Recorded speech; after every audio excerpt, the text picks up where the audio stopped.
the will of God. Listen, y'all. So I don't care what people has to say. I don't care how they feel.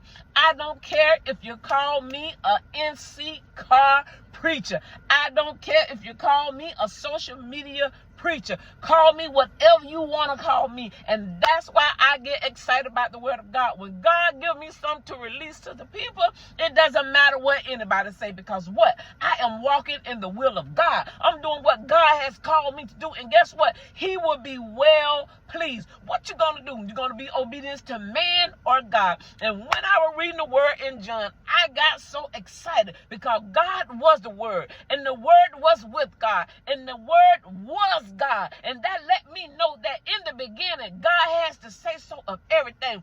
Don't you know sometimes when you get frustrated? Don't you know sometimes when you get ready to throw in the towel?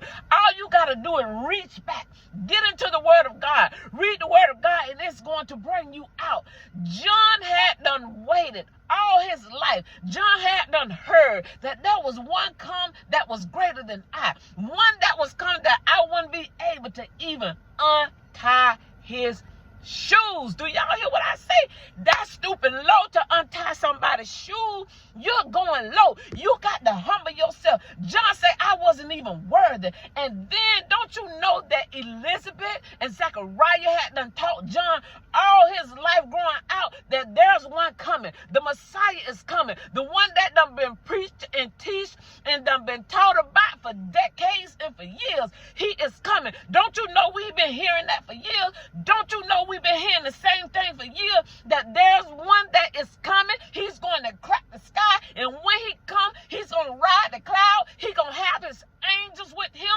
They're going to blow that trumpet, and those that are dead going to rise first. Those that are alive and remain, they're going to be caught up in the air, and we're going back to be with God. Don't you know we've been hearing that all our life? Come on, somebody. John had to wait.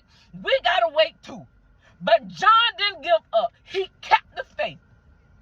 Don't you know we got to live by faith? He kept the faith. And because he kept the faith, God allowed him to do just what was prophesied from that angel to his father years ago. His daddy even doubted. Zechariah even doubted. A man of God, he even doubted. And God had to take his tongue and put it to the roof of his mouth and shut his mouth for some months, because he didn't believe.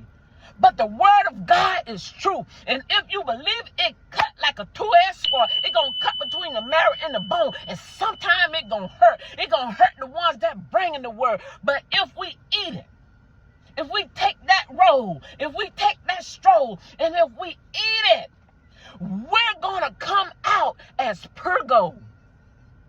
And I come to encourage you today. Hang on in there. John hung on in there. He saw the Messiah come. The one that they had been